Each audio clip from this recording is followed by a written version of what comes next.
Good morning అందరికీ. ఇక్కడ ప్రతిరోజు లాగానే ఇంటి పనులన్నీ కంప్లీట్ అయినాక ఇంకా స్నానం చేసుకొని వచ్చి పొద్దున్నే ఇంకా పాలు కాగబెడుతున్నాను. ముందుగా పెద్దలు అంటారు కదా, పాలే వేడి చేయాలి స్టవ్ మీద అనేసి పాలు వేడి చేస్తూ బాల్కనీలోకి వచ్చిన బాల్కనీలో ఇంకెవ్వరు లేవలే. టైం వచ్చేసి 7 కావస్తుంది.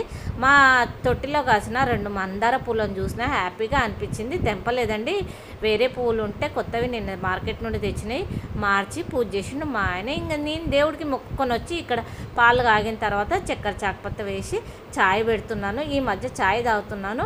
ఇంకా 1 మంత్ నుండి, అంతకుముందు తాగలేదు. 1 మంత్లో ఆ మధ్యలో తాగట్లేదు. తాటి బెల్లం వేసిన కాఫీ పౌడరే తాగుతున్నాను. కాఫీ ఎందుకంటే అది హెల్త్కి మంచిది కదా తాటి బెల్లము. మా ఆయన డ్యూటీ నుండి వచ్చేటప్పుడు తెచ్చిండండి. అవి చిన్న చిన్న ముక్కలుగా ఉన్నాయి.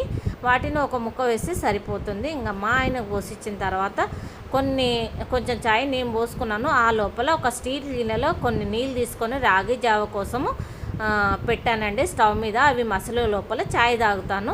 రాత్రి అన్నం వండేటప్పుడు కొంచెం గంజిని వార్చుకున్నాను. ఆ వార్చిన గంజిలో ఒక 3 స్పూన్ల రాగి పిండిని వేసి నానబెట్టుకున్నాను. ఇప్పుడు పొద్దున్న వరకు పులుస్తుంది కదా, అది ఇప్పుడు మసలే నీళ్ళలో వేస్తే మంచిగా అవుతుంది, టేస్ట్ కూడా ఉంటుంది. ఇంకా అందులో కొంచెం అన్నం కూడా వేసుకోవచ్చు. అన్నం వేస్తే ఇంకా బాగుంటుంది. ఇంకా ఇప్పుడు చూపించాను కదా, అదే రాత్రి నేను పులియబెట్టుకున్నది అదే గంజిలో నానబెట్టుకున్న రాగి పిండిని ఇప్పుడు నీళ్ళు మసులుతున్నాయి కదా, ఇప్పుడు వేయాలి. ఈ ఉండలు లేకుండా ఉంటుందండి రాత్రి కలిపి పెట్టుకుంటే. గంజి కూడా మంచిదే హెల్త్కి, రాగి పిండి కూడా మంచిదే కదా, పిల్లలకైనా పెద్దలకైనా ఎవరికైనా ఇది మంచిదే. అందుకే నేను ఈ మధ్య ఎక్కువగా చేస్తున్నాను. కాకపోతే ఇక 1 వీక్ అంతే అయింది. నాకు రోజు తాగాన ఇష్టమేనండి, మా పిల్లలకు కూడా ఇష్టమే అయింది. ఫస్ట్లో తాగేవాళ్ళు కాదు. ఇంకా మసిలిపోయింది, రెడీ అవుతుంది. ఈ లోపల నేను కూరకు రెడీ చేసుకుంటున్నాను. బెండకాయలు ఫ్రెష్గా ఉన్నాయి, నిన్న మార్కెట్ నుండి మొన్న తెచ్చిండు, చాలా బాగున్నాయి. ఇంకా వండేసాయలు ఫ్రెష్గా ఉన్నప్పుడే. చూడండి, విరిస్తే విరిగిపోతున్నాయి. కొన్ని చారు, కొన్ని కూరకు పెట్టుకున్నాను. ఇంకా రైస్ కుక్కర్లో బియ్యం కూడా కడిగేసిన. ఇంకా తర్వాత ఇంక ఈ లోపల ఉడికి మసిలిపోతుందండి చారు. అదే చారు అంటున్నాను, రాగి జావ. పాలు కూడా కాగిపోయినాయి, చాయ్ కూడా పెట్టిన, తాగడం కూడా అయిపోయింది. ఇప్పుడు రాగి జావ చేస్తున్నా. మా పిల్లలు కూడా లేచిండ్రు. టైం వచ్చేసి ఇప్పుడు 9 కావస్తుంది. నాకు తొందరగా వంట అయిపోవాలి, టిఫిన్ అయిపోవాలి అనేసి ఉంటుంది. ఎందుకంటే నా అలవాటు ఇది 20 ఇయర్స్ నుండి వచ్చిందండి. నా పెళ్ళి కాగానే మా మామయ్య డ్యూటీకి వెళ్ళేవాడు, మా ఆయన డ్యూటీకి వెళ్ళేవాడు. ఇదే టైమింగ్స్. ఇప్పుడున్న 7 గంటల టైమింగ్స్కే ఆ లోపల అన్నము కూర కావాలి. మా మామయ్య టిఫిన్ తీసుకెళ్ళేవాడు. అందుకే ఇక్కడ రాగి జావ మసులుతుంది. ఆ లోపల నేను శుభ్రంగా కడుక్కున్న బెండకాయలను కొన్ని చారుకి కొన్ని కూరకి కట్ చేసి పెట్టుకున్నాను. ఇంకా రాగి జావ అయిపోయింది, ఆఫ్ చేసిన ఇంతకుముందే. కొంచెం చల్లారిన దాకా తాగుదామని. మరి వేడిగా తాగలేము కదా, గోరెచ్చగా అయింది. ఇప్పుడు పిల్లలకి ఇచ్చి నేను కూడా తాగుతున్నాను. మా పిల్లలు కొంచెం వీడియో ముందుకు వచ్చి తాగండి చూస్తారంటే అస్సలు రారండి, నేనే తాగి చూపించాలి. ఇంకా కూరకు రెడీ అయిపోయింది. స్టవ్ పెట్టుకొని కొంచెం నూనె పోసుకొని ఇంకా కూర వండుతున్నాను. ఇందులో స్పెషల్ ఏమీ ఉండదు కదండి. నేను చాలాసార్లు బెండకాయ చారు, బెండకాయ కూర చూపించిన.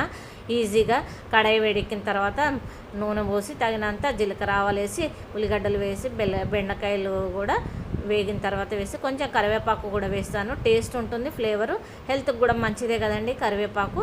ఇంకా బెండకాయలు సన్నగా కోసుకున్నాను కూరకి, అవి వేసుకుంటున్నాను. కొంచెం పొడుగు ఎక్కువగా కోసుకున్న బెండకాయలనేమో చారు కుంచుకున్నాను. చారు బెండకాయ ఫ్రై చాలా బాగుంటుందండి కాంబినేషను. ఇంకా నా వీడియోస్ కనుక నచ్చితే మీరు తప్పకుండా లైక్, షేర్, సబ్స్క్రైబ్ చేసుకోండి. ఇంకా ఈ వీడియోలో కొంచెం డిస్టర్బ్ రావచ్చు, వాయిస్ ఓవర్ చాలాసార్లు ఇచ్చానండి ఆఫ్ చేసుకుంటూ. అది నాకు ఎలా ఆఫ్ చేయాలో తెలియదు. ఇంకా బెండకాయ కూర ఈజీగా తొందరగా అయిపోతుందండి. బ్యాచిలర్స్ కానీ కొత్తగా పెళ్ళైన వాళ్ళు కూడా వండుకోవచ్చు. బెండకాయ హెల్త్కు మంచిదండి. ఊరికే నాన్ వెజ్లే తినే బదులు ఇలా కూరగాయలు, ఆకుకూరలు తింటే ఈ రోజుల్లో మాత్రం నాకు చాలా మంచిది అనిపిస్తుంది. ఇంకా మా ఆయన మధ్యాహ్నం లంచ్లో కూడా ఈ మధ్య దొడ్డు రవ్వ, సామలు, అరికెలు, అలాంటివి తెచ్చుకొని నానబెట్టేసుకుంటే నైటే పొద్దున్న నేను కుక్కర్లో మా మట్టుకు రైస్ కడుగుతాను కదా, అందులో పైన ఒక ప్లేట్లో పెట్టేస్తాను. అన్నంతో పాటు అది కూడా ఉడికిపోతుంది. ఇక్కడ బెండకాయ కూర ఉడికిపోయింది, టమాటాలు వేసి వండేసాను దగ్గరికి దింపేసి ఇప్పుడు అదే కడాయి కడిగేసిన అండి. సింకులో పనమ్మాయి రావట్లేదు, నేనే తోముకోవాల్సి వస్తుంది. ఈ రోజు నుండి సండే వరకు రానన్నది, అందుకే నిన్ననే వెళ్ళింది. ఇంకా అందువల్ల గిన్నెలు వాకిలు కూడా నా పనే అయిపోయింది. ఇంకా అన్నీ నేనే చేసుకోవాలండి. మా ఆయనేమో 7:15కి వెళ్తాడు. ఇంకా బాబు కూడా మొన్నటి వరకు కాలేజీకి 7 గంటలకే వెళ్ళిండు. అందుకే ఇంకా పాపకేమో హెల్ప్ చేయడానికి వీలు కాదు కాబట్టి ఇంకా నేనే ఇవన్నీ చేసుకోవాలి. నాకు ఇష్టంతో ఈ యూట్యూబ్ స్టార్ట్ చేసుకున్నానండి. ఇంట్లో ఉండి ఈ మాత్రమన్నా నేను చేసే పనులు చేయించడానికి, అందుకోసమే యూట్యూబ్ స్టార్ట్ చేసిన. కాకపోతే ఒకవేళ నాకు వ్యూస్ ఎక్కువ వస్తే డబ్బు కూడా వస్తుంది కదా కొంచెం.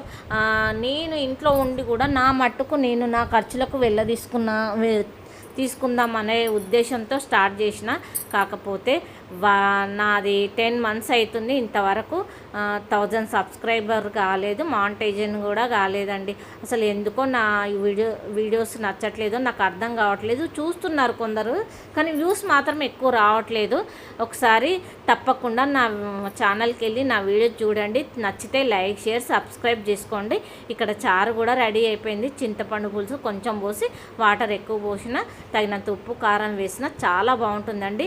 కూరలోకి ఈ చారు పోసుకొని తింటే నాకు ఇష్టమే. ఇంకా సాయంత్రం అండి ఇది. మధ్యాహ్నం మా ఆయన డ్యూటీ నుండి వచ్చిండు, లంచ్ అయిపోయింది. ఇంకా అన్ని గిన్నెలు తోమేసిన, ఇల్లంతా శుభ్రం చేసి ఇంకా ఫ్రెష్ అయ్యి వచ్చినండి. ఇంకా నేను గిన్నెలు తోమితే సాయంత్రం ఇల్లంతా శుభ్రం చేస్తే, ఎండాకాలం కదా స్నానం చేసుకొని నైటీ వేసుకున్నాను. నైటీ వేసుకొని పూజ చేయొద్దంటే ఈ మధ్య నేను చీరలోనే చేస్తున్నాను. ఇంకా కందిపప్పు బీరకాయ కూర వండినండి రాత్రికి. ఇది చపాతీలోకి వస్తుంది, అన్నంలోకి వస్తుంది అనేసి ఈ పూటకి ఇంకా ఇది కూడా రెడీ అయిపోయి ఉంది. ఇంకా పొద్దున్న నుండి సాయంత్రం వరకు మీకు యూట్యూబ్లో ఇవే వంటలు ఎందుకు చూపించాలనేసి అనిపించి నా వాయిస్ వేరేగా ఇస్తున్నాను వంటలు చేసుకుంటూ. మీరు నేను చెప్పే మాటలు వినండి అంతే. కూర మీరు స్పెషల్ ఏం లేదు కదా, మసాలా వంటలు. ఇంకా దోశపిండి కోసం నానేసుకున్నాను పొద్దున, అది కూడా రుబ్బి పెట్టుకున్నాను. ఇంకా పిల్లలు కూడా చపాతీలు అన్నం ఉంది కదా వాటితో తినేస్తారు. ఇంకా కూర కూడా రెడీ అయిపోయింది, బంద్ చేసి ఇంకా పక్కన పెట్టుకున్నాను. ఆ తర్వాత ఇంకా అన్నం కూడా దగ్గర పడిందండి. అన్నం వండేసి ఇంకా దమ్ముకేస్తే సరిపోతుంది. ఇంకా ఇలా ఉంటుందండి పొద్దున్న నుండి రాత్రి వరకు నా వీడియోస్, ఇంటి పనులు. నా వీడియోస్ కనుక నచ్చితే తప్పకుండా లైక్, షేర్, సబ్స్క్రైబ్ చేసుకోండి. ఉంటాను.